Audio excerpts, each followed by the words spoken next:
चलो अब हम नेक्स्ट क्वेश्चन करते हैं। और आज हमारा टारगेट है कि हम ये वाला पेपर जो है पूरा का पूरा कवर अप हो जाए, ताकि 23 जैन का एक क्वेश्चन पेपर है वो आपको पूरा याद हो, जो जनवरी में आया था 2023 में। ठीक है, अब यह है 43 questions. A 40-year-old patient presents with cough, उसके खांसी हो रही है मॉर्निंग में, और उसके म्यूकोपुरुलेंट स्पुटम आ रहा है, मतलब स्पुटम, कफ विद स्पुटम है हिस्ट्री में। ठीक है, और एलिवेटेड बॉडी टेम्परेचर है 37.6 डिग्री सेल्सियस।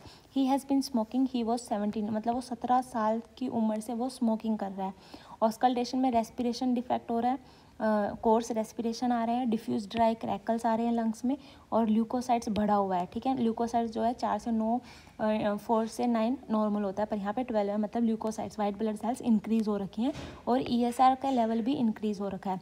ब्रोंकोस्कोपी जब हमने की तो उसमें हमें दिखा दिया पुरुलेंट, मतलब पस बैक्टीरियल इन्फ्लामेशन थी वहाँ पे, तो पुरुलेंट कैटरल एंडोब्रोंकाइटिस हमें दिखाई दी, तो बैक्टीरियल इन्फ्लामेशन चल रही है वहाँ पे। ठीक है, तो ये क्या हो जाएगा, ये हो जाएगा निमोनिया। कौन से टाइप का, कम्युनिटी एक्वायर्ड निमोनिया। ठीक है, क्योंकि अगर अब देखो ब्रोंकियल अस्थमा में एक्सपीरेशन में डिफेक्ट दिखाना चाहिए था, टीबी के लिए टीबी की हिस्ट्री होनी चाहिए थी। ठीक है, क्रोनिक ब्रोंकाइटिस में जो है हाइपर रेजोनेंट, ब्रोंकाइटिस के लिए हाइपर रेजोनेंस दिखाते, लंग कैंसर हो नहीं सकता, वेट लॉस की कहीं हिस्ट्री नहीं है, तो इसका आंसर क्या है, कम्युनिटी एक्वायर्ड निमोनिया, क्योंकि ये बैक्टीरियल इन्फ्लामेशन चल रही है। यहाँ पे आप देख सकते हो पुरुलेंट, पस भाई कैसे आई, कोई बैक्टीरिया की इन्फ्लामेशन चली होगी तभी तो पस आई है वहाँ पे, इस वजह से ये आंसर क्या हो गया, कम्युनिटी एक्वायर्ड निमोनिया। ठीक है, अब आ जाओ अगला question 44। A 14-year-old girl came to a general practitioner with complaints of weakness, loss of appetite, headache, rapid फैटिगेबिलिटी।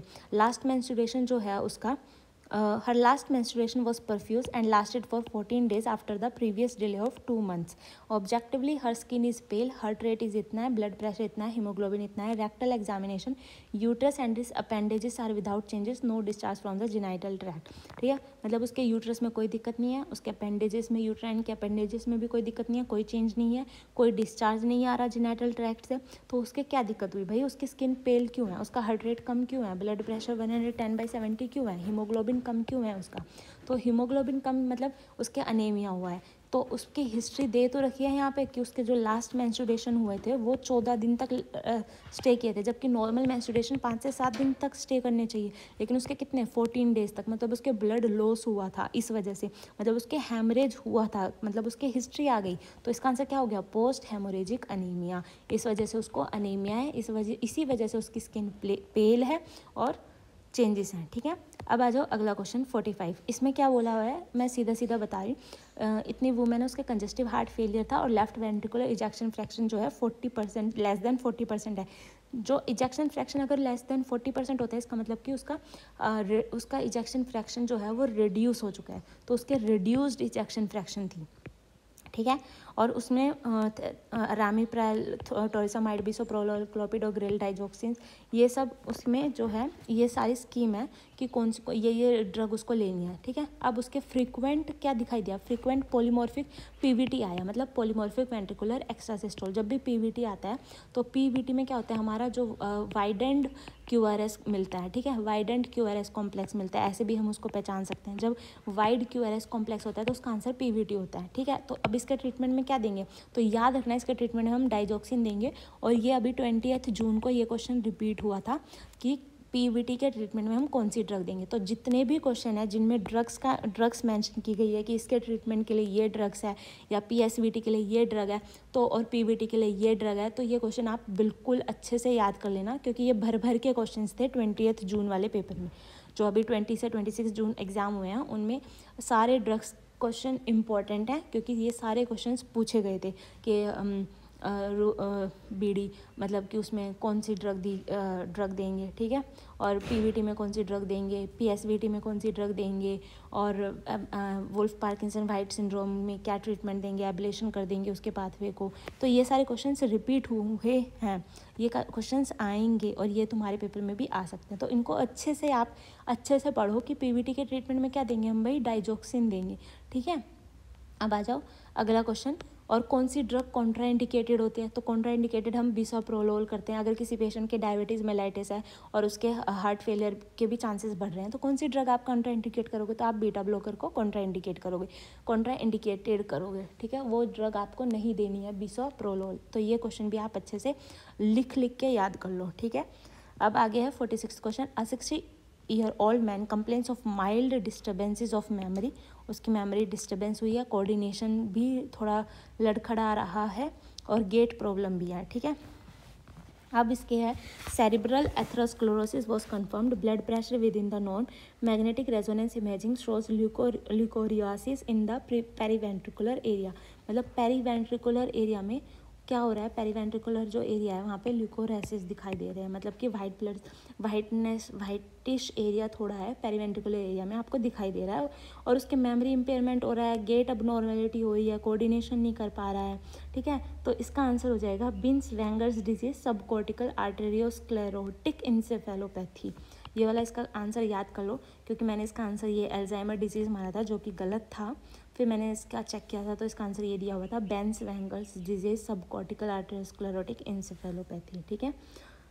ये वाला क्वेश्चन आप याद कर लेना। उसके बाद 47वां क्वेश्चन है, of 78 year old man with a prostate adenoma, उसके प्रोस्टेट एडिनोमा है, उसकी हर्नियोटोमी की गई है डायरेक्ट इंग्वाइनल हर्निया के लिए, तो सर्जरी के बाद उसके यूरिन नहीं आ रहा है, यूरिनरी ब्लैडर बहुत इनलार्ज हो रहा है। तो भाई यूरिनरी ब्लैडर इनलार्ज क्यों हो रहा है, क्योंकि उसका यूरिन पास आउट नहीं हो रहा, उसका यूरिन जो है यूरिनरी ब्लैडर के अंदर ही है। तो हमें क्या करना होगा, हमें उसको यूरिन को जो है पास आउट करवाना होगा। तो यूरिन को कैसे पास आउट कराएंगे, कैथेटराइजेशन करके, तो ब्लैडर का कैथेटराइजेशन कर दो, यूरिन पास आउट हो जाएगा, यूरिनरी ब्लैडर का साइज भी नॉर्मल हो जाएगा, ठीक है। तो इसका आंसर ऐसे है। अब आ जाओ अगला क्वेश्चन। इस वाले क्वेश्चन में जो है, इस वाले क्वेश्चन में आप देखो कि इसमें एक पेशेंट है, कंप्लेन किया है गेट की, और वो forced laughter was hospitalised into the neurological department, ठीक है। उसके मास्क लाइक फेस था, मसल का हाइपरस्थेनिया था। For a long time he has been working at the various industrial objects where in violation of the hygienic norms the high level of exposure to the chemicals were registered, ठीक है।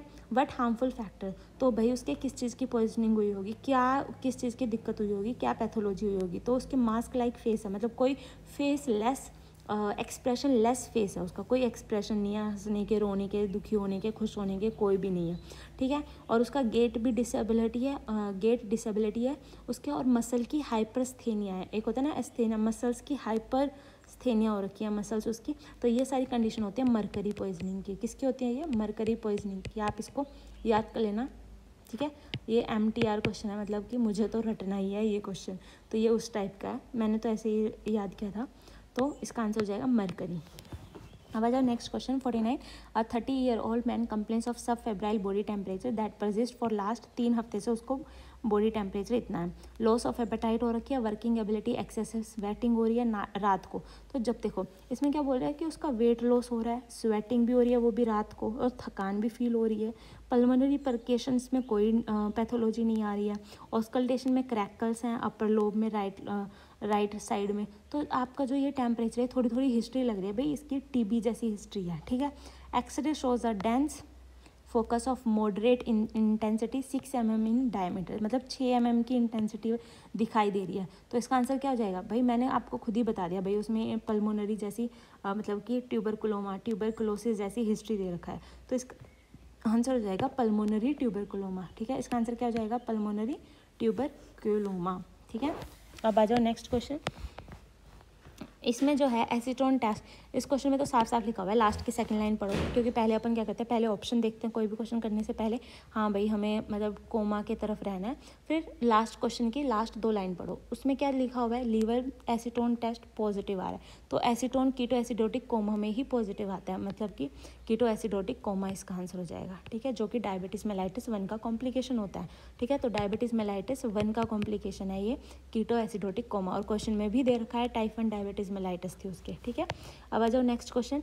तो next question में जो है उसके family doctor के पास गई है वो कंप्लेन लेके कि उसके मेंस्ट्रुएशन बहुत ज़्यादा हो रहे हैं, 10 दिन तक मेंस्ट्रुएशन पीरियड्स होते हैं उसके। गायनेकोलॉजिकल एग्जामिनेशन में पता लगा कि उसके सर्विक्स में कोई चेंजेस नहीं है, यूट्रस जो है वो एंटेरोफ्लेक्सन में है, नॉर्मल साइज में है, मोबाइल है, पेनलेस है, कोई दर्द नहीं है, कोई दिक्कत नहीं है यूट्रस में भी।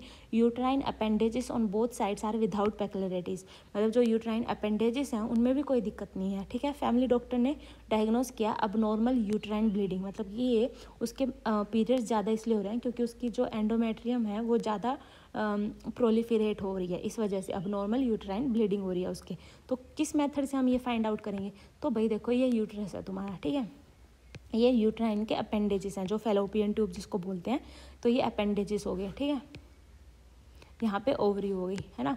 तो उसके यहाँ पे दिक्कत बता रहे हैं कि यहाँ पे प्रोलिफरेशन ज़्यादा है एंडोमेट्रियम का। तो ये आप कैसे पता लगाओगे? अब मैंने आपको कैसे बताया, ये जब आप अगर आप अल्ट्रासाउंड करोगे तो उसमें अगर आप अल्ट्रासाउंड ऊपर से करोगे तो इतना कुछ दिखेगा नहीं, लेकिन आप वेजाइना के थ्रू जाके प्रोबिंग अल्ट्रासाउंड जो करते हैं प्रोब के साथ, उससे साथ अल्ट्रासाउंड करोगे तो आपको पता चल जाएगा भाई हाँ भाई क्या दिक्कत है, किस वजह से यूट्राइन ब्लीडिंग बहुत ज़्यादा हो रही है, क्योंकि इसमें एंडोमेट्रियम का हाइपरप्लेजिया हो रहा है वहाँ पे, ठीक है। तो इसका आंसर हो जाएगा ट्रांस वेजाइनल अल्ट्रासाउंड। अब आ जाओ नेक्स्ट क्वेश्चन पे। इसमें क्या बोला हुआ है, 26 ईयर ओल्ड वुमेन है, प्रेगनेंसी फर्स्ट है, उसकी पहली प्रेगनेंसी है, 10वें हफ्ते का गेस्टेशन चल रहा है उसको, लेकिन उसको रूमेटिज्म से सफ़र कर गई। वो किससे? रूमेटिज्म से सफ़र कर गई विद सिंस हर चाइल्डहुड, लेकिन वो सफरिंग है, ये हिस्ट्री दी हुई है कि रूमेटिज्म वो बचपन से उसको दिक्कत है इससे। Within pregnancy her condition deteriorated, मतलब उसकी कंडीशन ख़राब होती जा रही है प्रेगनेंसी के साथ साथ। डिस्पनिया बढ़ता जा रहा है, सांस लेने में दिक्कत हो रही है, एडिमा हो रहा है एक्सट्रेमिटीज़ में, पल्स 86 है, लिप साइनोटिक हो चुके हैं, सिस्टोलिक डायस्टोलिक मरमर आ रहा है। तो भाई जब सिस्टोलिक डायस्टोलिक मरमर आ रहा है मतलब कि उसके रूमेटिक फीवर हो रहा है, ठीक है। फीवर में ही तो हार्ट की दिक्कत आती है, माइट्रल स्टेनोसिस और माइट्रल रिगर्जिटेशन होने लग जाता है रूमेटिज्म में, ठीक है। और लीवर जो है 4 सेंटीमीटर अंडर द कोस्टल, मतलब लीवर इनलार्ज हो गया, तभी तो वो कोस्टल मार्जिन से 4 सेंटीमीटर नीचे तक आ चुका है। वुमेन डायग्नोस की गई है 3rd डिग्री हार्ट फेलियर में, उसका लेफ्ट और रिड्यूस्ड उसका इजेक्शन फ्रैक्शन भी कम हो गया, मतलब इस पेशेंट की कंडीशन बहुत बुरी हो गई है। इसका मतलब अब इसको आगे प्रेगनेंसी नहीं रखनी चाहिए, इसको अबॉर्शन कराना पड़ेगा। और मतलब तो ऑप्शन ढूंढ लो। Termination of the pregnancy via minor C section, भाई सी सेक्शन से क्यों? Prolongation of the pregnancy with periodical treatment in the cardio, भाई कार्डियो में कौन करता है प्रेगनेंसी अबॉर्ट? कार्डियोलॉजिकल डिपार्टमेंट में कोई दिक्कत नहीं है। फिर है medical induced termination of the, तो एमटीपी कर देंगे इसका। तो एमटीपी कब करते हैं? एमटीपी कर दो ताकि, तो एमटीपी उसी को तो बोलते हैं जब प्रेगनेंसी में दिक्कत आ जाए तब हम क्या करते हैं? Medical termination pregnancy, medical conditions की वजह से उसकी प्रेगनेंसी टर्मिनेट कर रहे हैं, उसकी फीमेल की मर्जी नहीं है, फीमेल नहीं चाहती कि उसकी मेडिकल उसका अबॉर्शन हो, लेकिन उसकी दिक्कत आ रही है, इस वजह से डॉक्टर्स ने उसको कहा है कि भाई हमें बच्चे को टर्मिनेट अबॉर्ट करना पड़ेगा, ठीक है। तो इसलिए इसका आंसर क्या हो जाएगा? Medical induced termination of the pregnancy. अब अगला क्वेश्चन है, ये इतना बड़ा क्वेश्चन है, इसमें देखो मेन हाईलाइन पढ़ो। हिमोप्टिसिस आ रहा है, ठीक है, ब्लड आ रहा है स्पूटम में, ठीक है। उसके बाद ये कंडीशन लास्ट 4 साल से है, ड्रमस्टिक फिंगर्स है, टिम्पैनिक परकशन सुनाई दे रहा है, लोअर पल्मोनरी सेगमेंट्स में मॉइस्ट क्रैकल्स भी हैं, ठीक है। इरेथ्रोसाइट्स कम है, ल्यूकोसाइट्स नॉर्मल है, ESR बढ़ा हुआ है, लंग फील्ड्स में एजिमेटस है, लेफ्ट पल्मोनरी रूट जो है वो डिफॉर्म्ड और डायलेटेड हो रखी है। तो जब भी क्लब्ड फिंगर, तो इसका हाईलाइट क्वेश्चन हो जाएगा, जब भी आप क्लब्ड फिंगर्स देखो ना, ड्रमस्टिक क्लब्ड फिंगर्स, तो ये मोस्टली कंडीशन में होता है कि उसका आंसर ब्रोंकाइक्टेसिस मिलता है। तो यहाँ पे इसका आंसर क्या होगा? Multiple bronchiectasis of the left lung. ये वाला क्वेश्चन आप अच्छे से कर लेना, ये भी अभी जून में आया था, ठीक है। तो इसका आंसर हो जाएगा multiple bronchiectasis of the left lung. अब आ जाओ नेक्स्ट क्वेश्चन। इसमें क्या है कि एक मैन है, 26 ईयर ओल्ड मैन है, has an external bleeding from a lacerated wound of the shin से उसके ब्लीडिंग हो रही है। Dark red blood flows from the wound in a steady stream, मतलब कि पल्सेटाइल स्ट्रीम जो होती है ना, वैसे उसका ब्लड लॉस हो रहा है। टोटल ब्लड लॉस 400 ml हो चुका है, मतलब आधा लीटर होने वाला है उसका ब्लड लॉस। तो हम क्या करेंगे? तो भाई हम उसका क्या करते हैं, जब भी आप खून निकलता हुआ देखते हैं तो हम उस पोर्शन को हम बांध देते हैं, ठीक है। तो यहाँ भी हमें क्या करना है कि उस पोर्शन को हम बैंडेज के साथ बांध देना है ताकि ब्लड लॉस कम हो ना हो, ठीक है। तो इसलिए हम क्या कर देंगे? टाइट बैंडेज उसके बांध देंगे, ठीक है।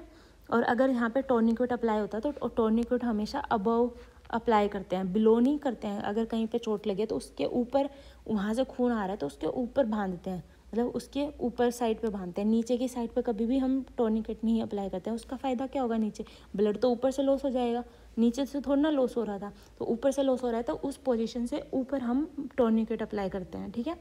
अब आ जाओ नेक्स्ट क्वेश्चन पे। इसमें क्या बोला हुआ है? 22-year-old infant develops subcutaneous red nodes इतने centimetre in size on the scalp, later the node superheated, temperature increase हो गया इतना, इंटॉक्सिकेशन सिम्टम्स आ रहे हैं, रीजनल लिम्फ नोड्स इनलार्ज हो रखा है, सीबीसी में क्या मिल रहा है, अनीमिया, ल्यूकोसाइटोसिस, न्यूट्रोसाइटोसिस और ईएसआर ये सब मिल रहा है। तो इसका क्या डायग्नोसिस बनेंगे, तो आप इसमें याद रखो जब भी अगर बहुत सारे जो है इसका आंसर हो जाएगा सूडोफ्रंकुलोसिस। भाई क्यों सूडोफ्रंकुलोसिस, तो फ्रंकुलोसिस और कार्बनकुलोसिस ये दो कंडीशन होती हैं जिसमें हेयर का इन्वॉल्वमेंट होता है, ठीक है। तो अब देखो इसमें स्कैल्प मतलब सिर पे क्या होते हैं, बाल होते हैं, तो या तो इसका आंसर होना चाहिए फ्रंकुलोसिस या फिर होना चाहिए कार्बंकल। तो कार्बंकल तो जब होता है जब उसके बहुत सारे वहाँ पे पस डिस्चार्ज हो रहा था उन वहाँ पे बहुत सारे, लेकिन ऐसे कोई कंडीशन नहीं है, यहाँ पे सिर्फ कहा है कि कुछ ही नोड्स में 1 से 1.5 सेंटीमीटर का साइज़ है, वहाँ पे स्कैल्प में से उसके सुपरेशन हो रहा है, ठीक है। तो इसलिए इसका आंसर हो जाएगा सूडोफ्रंकुलोसिस, और उसका टेम्परेचर भी बढ़ा हुआ था, तो याद रखना। तो इसका आंसर हो जाएगा सूडोफ्रंकुलोसिस, क्योंकि 1-2 बाल के एरिया में ही पस बन के निकल रही है, ऐसे छेद बन के, ठीक है। लेकिन कार्बंकल होता तो बहुत सारे बड़े एरिया में ऐसे पुस्ट्यूल्स बने होते हैं और उनमें से पूरा पानी रात निकल रही होती है, तो उसका आंसर होता था कार्बंकल, ठीक है।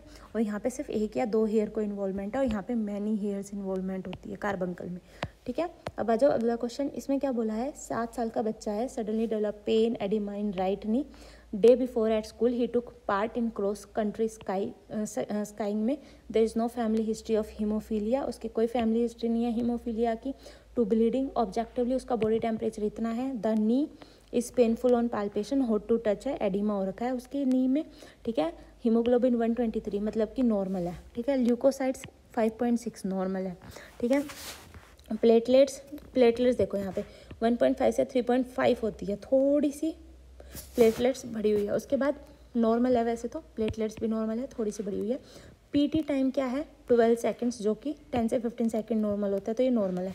यहाँ पे एपीटीटी चेंज है, एपीटीटी है जो नॉर्मल वैल्यू होती है वो 35 से 15 सेकंड होती है, लेकिन यहाँ पे 72 सेकंड्स है, मतलब कि एपीटीटी बढ़ा हो। और एपीटीटी जो है वो इंट्रिंसिक फैक्टर्स में डिफेक्ट होता है, ठीक है। और फैक्टर 8 क्या है, फैक्टर 8 क्लोटिंग फैक्टर्स का डिफेक्ट है, और क्लोटिंग फैक्टर 8 किस में होता है, हीमोफीलिया में फैक्टर 8 की डेफिशिएंट होती है, हीमोफीलिया बी में फैक्टर 9 की डेफिशिएंट होती है। तो क्वेश्चन में ही लिखा हुआ है फैक्टर 8 डेफिशिएंट है, तो फैक्टर 8 किस में हो गया, हीमोफीलिया ए में हो गया, ठीक है। अब आ जाओ अगला क्वेश्चन, इसमें क्या है, जब भी कभी भी ऑप्शन पढ़ो भाई, पाइलोनेफ्राइटिस, ये तो पाइलोनेफ्राइटिस मतलब लंबर एरिया में पेन मिलेगा, अच्छा ठीक है। अब हम ढूंढते हैं क्वेश्चन में कहाँ है लंबर एरिया में पेन, या फिर हाँ ठीक है। अब देखो चाइल्ड 8 मंथ ओल्ड है, 1 वीक अगो चाइल्ड को हुआ इन्फेक्शन का, मतलब कि उसके रेस्पिरेटरी इन्फेक्शन हुआ, उसके बाद physical mental development correspond with the age, there are complaints of inertness, loss of appetite, recurrent vomiting हो रही है, टेम्परेचर इतना है, लास्ट 24 आवर्स में पैलर है, फ्रीक्वेंट यूरिनेशन है, लो यूरिन आउटपुट आ रहा है और टैकीकार्डिया फील हो रहा है, यूरिन में प्रोटीन आ रही है, ल्यूकोसाइड्स आ रही हैं और बैक्टीरिया आ रहा है। तो बैक्टीरिया कब आता है, या तो पाइलोनेफ्राइटिस में आएगा या सिस्टाइटिस में, ये दो ही यूरिनरी ट्रैक्ट इन्फेक्शन है जिनके अंदर बैक्टीरिया दिखाई देगा आपको यूरिन के अंदर, ठीक है। सिस्टाइटिस में क्या होता है, सिस्टाइटिस में आपको मिलेगा सुप्रा प्यूबिक पेन या फिर लोअर अब्डोमेन पेन, ये दो कंडीशन मिलती है जहाँ पे हम मारते हैं उसका answer cystitis, lower abdominal pain या फिर सुप्रा प्यूबिक पेन। तो जब ये कंडीशन होती है तब हम सिस्टाइटिस मारते हैं। अगर लंबर एरिया में पेन हो रहा हो और बैक्टीरिया हो तो हम आंसर क्या मारेंगे, अक्यूट पाइलोनेफ्राइटिस। तो इसका आंसर हम क्या मारेंगे, अक्यूट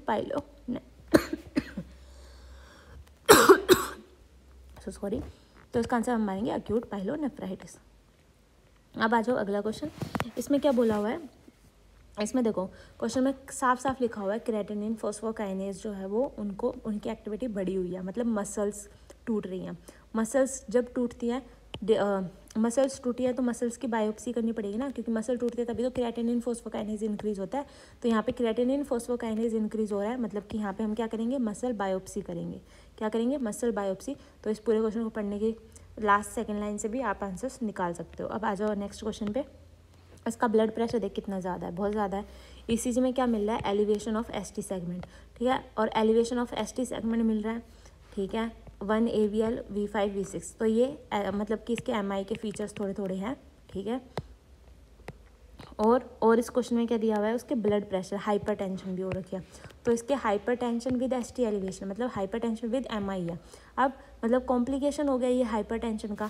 तो ऑप्शन देखो भाई, hypertensive emergency, hypertensive emergency, hypertensive emergency, complication complication complication. इसके एमआई था क्योंकि एसटी एलिवेशन तो एमआई में होता है, कोई फेलियर एंजाइना पेक्टोरिस में होता है। तो एमआई का ऑप्शन क्या है, ये रहा, विद अक्यूट एमआई। तो इसका आंसर क्या हो जाएगा, hypertension emergency complicated with acute myocardial infarction. अब आ जाओ नेक्स्ट क्वेश्चन पे। तो इसमें है a multi gravida labour second 36 to 37 weeks of gestation has goes into labour, her voter ब्रोक्स 8 hours ago. 8 घंटे पहले उसका वोटर जो है वो ब्रेक हो चुका है। लेबर एक्टिविटी कंटिन्यू है 4 घंटे से। इट इज़ रेगुलर है, रेगुलर एक्टिविटी आ रही है।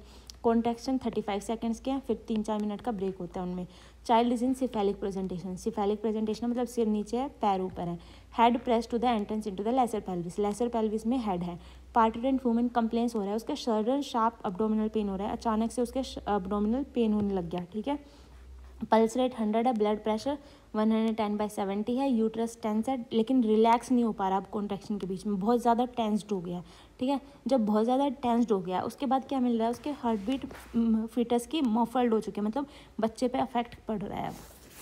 अब एमनियोटिक फ्लूइड एकदम से ब्लड कलर, भाई ब्लड कलर का एमनियोटिक फ्लूइड कब आता है, या तो प्रीमैच्योर डिटैचमेंट हो जाए, या तो प्रीमैच्योर डिटैचमेंट हो जाए, प्लेसेंटा अपनी जगह से हट जाए जहाँ पे वो प्लेस्ड है, ठीक है, तभी ब्लड आ सकता है। उसके अलावा तो कोई कारण नहीं है कि ब्लड आ जाए आपके यूट्रस से, नहीं, या तो मेंस्ट्रुएशन में आता है, पर यहाँ तो वो प्रेग्नेंट है, तो क्यों ब्लड क्यों आया भाई। एमनियोटिक फ्लूइड में ब्लड कब आता है, जब डिटैचमेंट हो जाए प्लेसेंटा की। तो इसका आंसर क्या हो जाएगा, premature detachment of the normal position placenta. अब आ जाओ नेक्स्ट क्वेश्चन पे। अब इसमें क्या बोला हुआ है, selective endovascular blood sampling from the suprarenal veins was performed which revealed significant increase of cortisol and aldosterone level. उसका क्या इंक्रीज हो रखा है, कोर्टिसोल और एल्डोस्टेरोन लेवल बढ़ा हुआ है।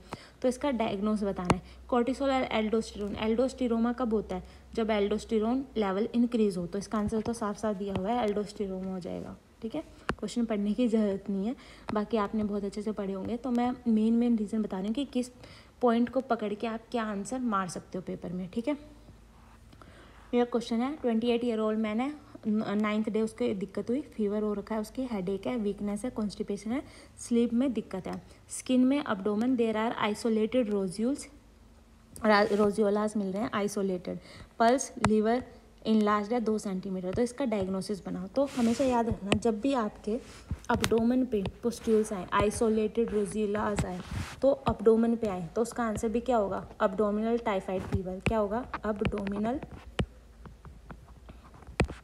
Typhoid fever. तो इसके ना 2 क्वेश्चन मिलते हैं, एक का आंसर होता है अब्डोमिनल टाइफाइड फीवर और एक का आंसर होता है एपिडेमिक टाइफस, ठीक है, एपिडेमिक टाइफस। तो किसका आंसर एपिडेमिक टाइफस होता है, एपिडेमिक टाइफस वाले क्वेश्चन में हमेशा हिस्ट्री मिलती है इन्फ्लुएंजा की, कि इन्फ्लुएंजा के बाद उसके रोजियोलाज आ रहे हैं ट्रंक पे, ठीक है, रोजियोलाज आ रहे हैं ट्रंक पे, ठीक है। लेकिन टाइफाइड फीवर में हमेशा अब्डोमेन पे रोजियोलाज मिलेंगे और कोई इन्फ्लुएंजा की हिस्ट्री नहीं मिलेगी, ठीक है। तो आपका आंसर मारना है अब्डोमिनल टाइफाइड फीवर। तो इस क्वेश्चन का आंसर मारेंगे हम अब्डोमिनल टाइफाइड फीवर। तो इसका आंसर हो गया अब्डोमिनल टाइफाइड फीवर, ठीक है। अब आ जाओ नेक्स्ट क्वेश्चन पे। तो यहाँ पे क्या होता है, सोरियासिस जब आंसर होता है तो आपको 3 कंडीशन देखनी है कि उसकी या तो ये वाली ट्राइड मिलती है, ठीक है, small pits on the nails, thimble sign, silvery scales. तो जब भी papular rash covered with silver scale ये वाली लाइन लिखी हो तो आपको ध्यान जाना चाहिए, हाँ भाई सोरियासिस भी आंसर हो सकता है। और फिर पिट्स भी दी हुई है नेल्स पे, नेल्स पे क्या है, छोटी छोटी पिट्स भी दे रखी हैं और जॉइंट्स भी इन्वॉल्व है। तो जब भी ये ट्राइड आती है ना तो आपका आंसर होता है सोरियासिस, क्योंकि सोरियासिस कंडीशन है जिसमें कि शाइनी सिल्वर स्केल्स आते हैं, ठीक है, सोरियासिस में। और थिम्बल साइंस मतलब पिट्स होते हैं नेल्स के ऊपर छोटे छोटे, जैसे कि ये आपका नेल्स है और इसके ऊपर छोटे छोटे पिट्स बने होते हैं, ठीक है। तो तभी आपको आंसर मारना होता है सोरियासिस, ठीक है। अब आ जाओ नेक्स्ट क्वेश्चन। अब नेक्स्ट क्वेश्चन में जो है ये आदमी है ना, ये डाइव कर रहा था, उसके बाद ये एकदम से बॉटम, जो पूल का बॉटम है वहाँ पे इसका सिर जाके टकरा जाते हैं, ठीक है। हेड मूवमेंट्स लिमिटेड है लेकिन पेनफुल है, उसकी हेड में मूवमेंट्स तो हो रही है, वो हिला पा रहा है सिर, लेकिन पेनफुल, बहुत दर्द भी हो रहा है उसको। Head is board forward and to the right and the patient support it with it is a hand, मतलब उसके अपने सिर को ऐसे सपोर्ट कर रखा है अपने हाथ से, क्योंकि उसके सिर में पेन हो रहा है जैसे ही वो मुड़ती है गर्दन, इस वजह से। पाल्पेशन में टेंस नेक मसल्स हैं, प्रोट्रूडिंग स्पाइनस प्रोसेस है, fourth cervical vertebra. When pressure is applied to this process and to the head the pain intensify. उसके बहुत ज़्यादा दर्द होता है जैसे कोई उसको प्रेशर अप्लाई करते हैं उसकी गर्दन पे, ठीक है। तो इसका क्या होगा भाई, फ्रैक्चर हो गया होगा। लेकिन अब कॉम्प्लिकेटेड या अनकॉम्प्लिकेटेड, यहाँ पूरे क्वेश्चन में देखो सिर्फ सिर की बात की गई है, उसके अलावा कोई और सिम्टम नहीं दिया गया कि अब वो बात नहीं कर पा रहा है या फिर अब उसके बोलने में दिक्कत आ गई है, अब उसके खड़े रहने में दिक्कत आ गई है, ऐसा कोई कॉम्प्लिकेशन नहीं दिया हुआ है। सिर्फ और सिर्फ हेड मूवमेंट्स की बताई गई है कि उसके हेड मूवमेंट्स में दिक्कत हो रही है। तो इस वजह से इसका अनकॉम्प्लिकेटेड आंसर हो जाएगा। क्या हो जाएगा इसका answer, uncomplicated cervical spine fracture, ठीक है। अब आ जाओ नेक्स्ट क्वेश्चन पे। तो आप इस क्वेश्चन के लिए याद रखो, जब कब फिजियोलॉजिकल जॉन्डिस आंसर होता है, जब पेशेंट के जॉन्डिस थर्ड डे डेवलप होता है, क्योंकि थर्ड डे वाला जॉन्डिस जो है वो फिजियोलॉजिकल माना जाता है। अगर सेकंड डे और फर्स्ट डे हो रहा है तो वो पैथोलॉजिकल जॉन्डिस होता है। हीमोलिटिक डिजीज़ के लिए उसका हीमोलिसिस होना चाहिए, आरबीसी, हीमोग्लोबिन, ये सब कम वैल्यू मिलनी चाहिए, ठीक है। हीमोलिटिक एनीमिया में भी कम होना चाहिए और अनकॉन्जुगेटेड बिलिरुबिन लेवल इंक्रीज दिखाएगा क्वेश्चन में, ठीक है। कंजेनाइटल हिपेटाइटिस के फीचर्स आने चाहिए और बिलियरी एट्रेजिया में बाइल्स का इंक्रीज हो जाना चाहिए, ठीक है। अब देखो क्वेश्चन में क्या दिया हुआ है, इसके जो है वेट इतना है, लेंथ इतनी है और थर्ड डे उसको डेवलप हो रही है स्किन में येलोइश कलर, मतलब थर्ड डे, मतलब फिजियोलॉजिकल जॉन्डिस हो सकता है। पर फिर भी क्वेश्चन पढ़ लो, क्या पता भाई उसका आरएच इनकम्पैटिबिलिटी हो। Fourth day of her life, her condition is satisfactory, sucks well, her voice is loud, the umbilical wound is clean, in the lungs there is puerile respiration, मतलब रेस्पिरेशन में puerile है। Her sound sonorous है, abdomen soft है, liver 1 centimetre enlarged है, spleen the faeces is yellow colour का है। Blood group जो है मदर का वो है RH positive, the blood group of the child is RH positive, मतलब दोनों का पॉजिटिव है। ब्लड ग्रुप जो मदर है वो भी पॉजिटिव है और जो ब्लड ग्रुप है चाइल्ड का वो भी पॉजिटिव है।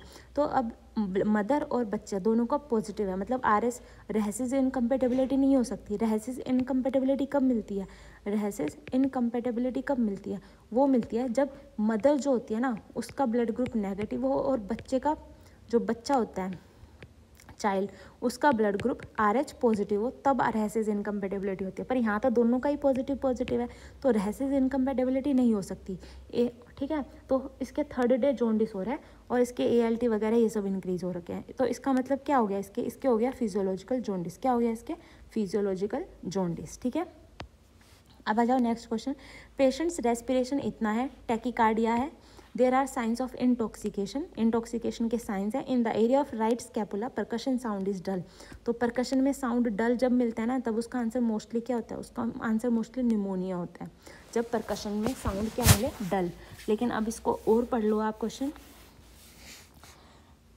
अब आगे क्वेश्चन है, the respiration is bronchial with single fine vesicular crackles and crepitation sounds, X ray shows a massive inflammatory infiltration in the middle pulmonary field. 3 दिन बाद उसके background of treatment patient develop cough attack और उसके 200 ml का purulent sputum आ रहा है, मतलब पस विद स्पूटम, ठीक है।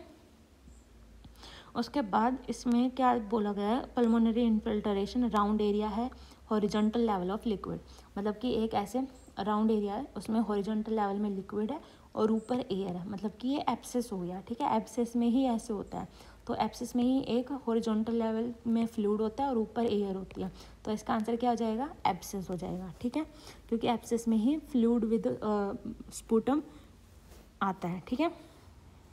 पस इन स्पूटम आती है, ठीक है, बैक्टीरियल इन्फेक्शन में। लेकिन अगर ये वाली लाइन अगर नहीं दी होती कि हॉरिजॉन्टल लेवल में फ्लूइड है उसके ऊपर एयर है, ऐसा कुछ नहीं दिया होता और पुरुलेंट स्पूटम नहीं होता, सिर्फ परकशन साउंड डलनेस पे मिलता, तो हम निमोनिया सोच सकते थे, ठीक है। अब आ जाओ नेक्स्ट क्वेश्चन। इसमें है 48 ईयर ओल्ड वुमेन है, उसकी मेंस्ट्रुअल साइकिल अब डिस्टर्ब्ड है, मतलब कभी आ जाती है महीने में, कभी 1-2 महीने बाद आती है, इसका होता है disturb menstrual cycle. Her period last for 7 to 9 days और 7 से 9 दिन उसके पीरियड्स रहते हैं throughout the last half year, आधे महीने से ऐसा चल रहा है उसका। She notes occasionally hot flashes in her head, insomnia, irritability and headache, her skin is of normal colour, blood pressure इतना है, पल्स रेट इतना है, rhythmic, the abdomen is soft and painless, bimanual examination shows no uterine enlargement, uterus का कोई enlargement नहीं है, appendages can not be detected, the vaginal फोर्निसेस are free, what is the most likely diagnosis. तो भाई देखो उसके डिस्टर्ब, अब उसकी एज भी तो देखो 48 ईयर ओल्ड, तो अब क्या होता है कि 54 के आसपास पूरा मेनोपॉज हो जाता है, ठीक है, मोस्टली फीमेल्स के।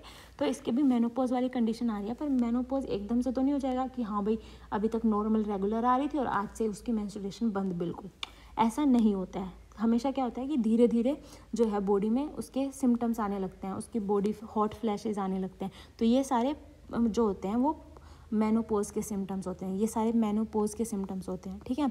तो इसलिए इसकी मेनोपॉज आने वाली है, तो इसको क्या बोलते हैं हम, क्लाइमेट्रिका सिंड्रोम। क्या बोलते हैं इसको, क्लाइमेट्रिका सिंड्रोम। इस वजह से उसकी मेंस्ट्रुअल साइकिल भी डिस्टर्ब्ड हो रही है। अब आ जाओ नेक्स्ट क्वेश्चन पे।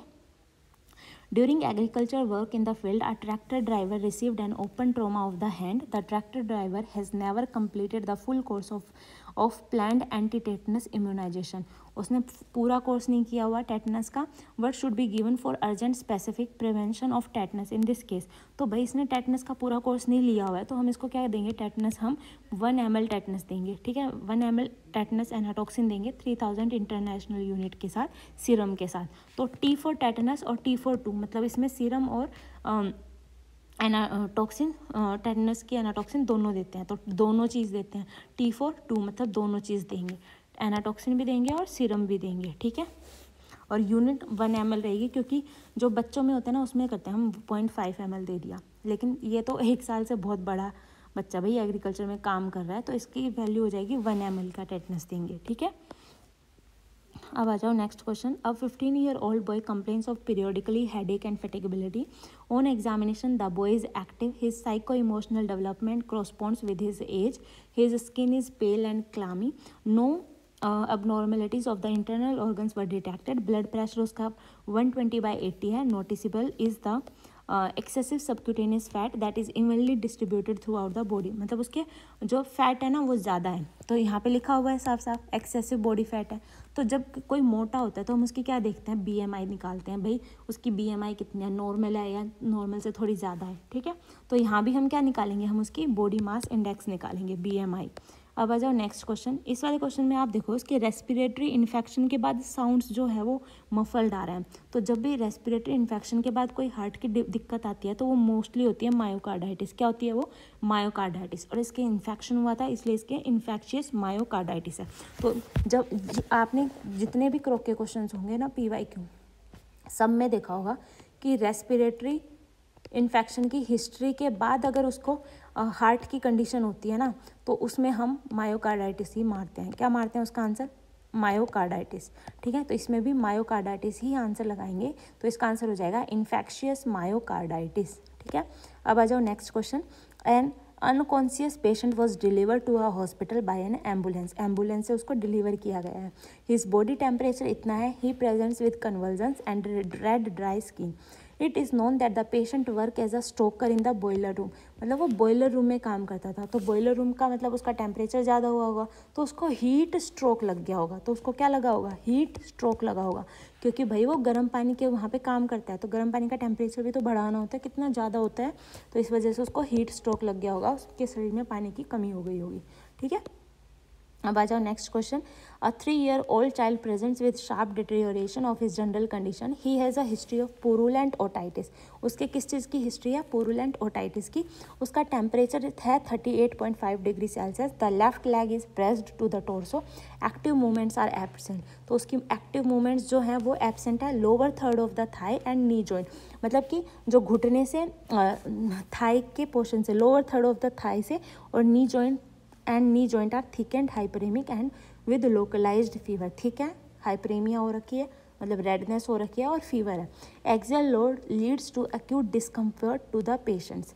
तो what is the most likely diagnosis. तो भाई अब देखो, तो ये कंडीशन बनती है हमारी ऑस्टियोमाइलाइटिस की. भाई कैसे, ऑस्टियोमाइलाइटिस कैसे होता है भाई, उसके पहले बैक्टीरियल इन्फेक्शन चलता है, ठीक है.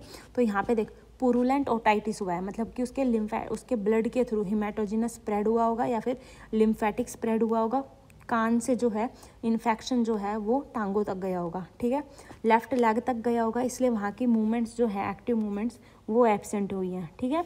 अब वहाँ पे थिक हो रखी है, फीवर है, डिस्कम्फर्ट है, तो ये सारी कंडीशन किस में होगी, ऑस्टियोमाइलाइटिस में. तो इसका आंसर क्या हो जाएगा, एपिफाइजियल ऑस्टियोमाइलाइटिस ऑन द लेफ्ट, ठीक है.